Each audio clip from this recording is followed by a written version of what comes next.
name is Eve, and today we're going to be going over a time lapse of a drawing I did for a 9x16 iPhone background. So you can see over here, I usually start my pieces with a sketch on paper before I take it into the program I use. I use Procreate on the iPad Pro with an Apple Pencil. I've been using Procreate since 2018, so I think I know the program pretty well. And then after I've taken it in, I can trace over and do some minor location changes to where things belong digitally. And then you can see I've done my value study since I'm making up the environment on my own. I don't have a picture of two pigeons like this together, so I need to figure out the value structure.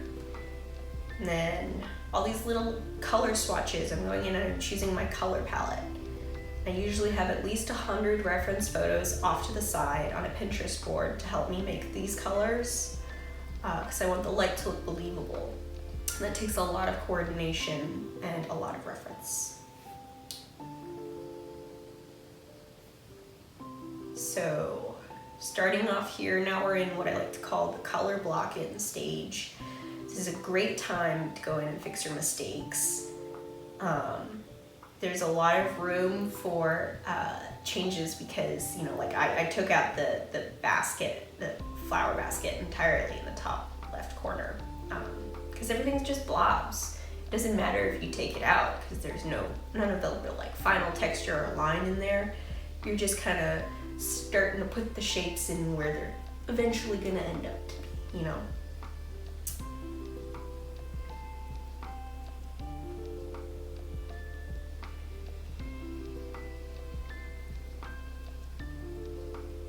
Yeah, here I'm taking some time to start to work on the shadow the sandwich is putting on the plate, and the shadow of the cup, which is going to change a lot later, but I needed a good start point. And now you can see I'm starting to formulate the birds a little bit more. Since they're my main focus, I want to figure that out first. I want to figure out what's their texture going to look like, what kind of like sketching style am I using, what brushes am I using, because in order to make the piece feel cohesive, you're going to want to make sure that you use similar technique throughout the entire piece. So there I took the liquify tool in to fix the perspective on some of the buildings in the background and on the food. And then I took the food into a completely different layer so that I could tweak it more, because figuring out the perspective on those plates, those ellipses, because I don't have a reference photo that's exactly the same, so I gotta like fake it.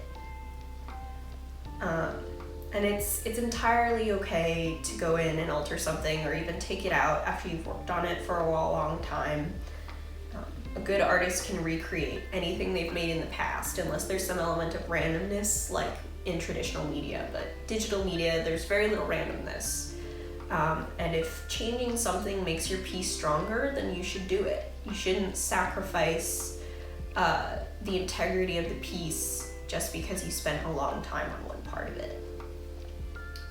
So now I'm starting to shape up the details on the birds, since they're my main focus.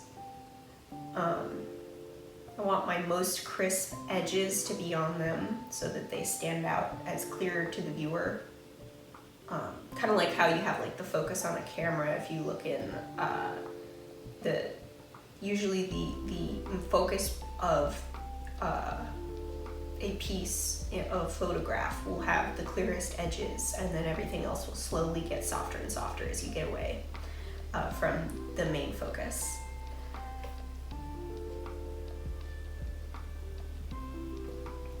So now I'm working on the texture of the bird, the pigeon on the right, their chest,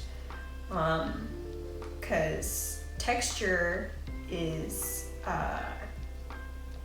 indicates a lot about what something is made of, and how light falls on an object is, you've got one shot with a still illustration. It's not like an animation where you can rotate something to show the viewer multiple sides, to show them what something's made of. You've got one still shot to make something recognizable. So texture and how light falls on something is very important about communication and illustration. So here I'm going in on that plate, and I'm trying to make it a little more believably ceramic, since plates are made of ceramic usually.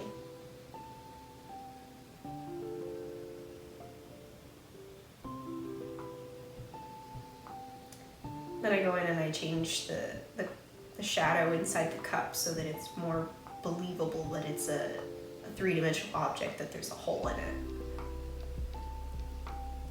And now I'm adding crumbs and sesame seeds and some dried coffee stains on the mug, just some foreground details.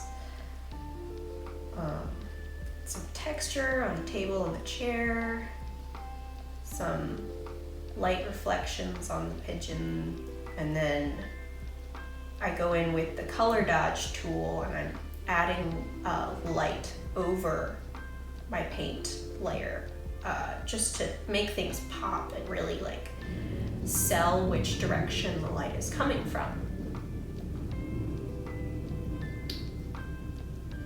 And I knew that the upper left-hand corner above the white pigeon needed something more design-wise, because there's this empty space and it was kind of distracting. So I added a chimney and some birds in the background.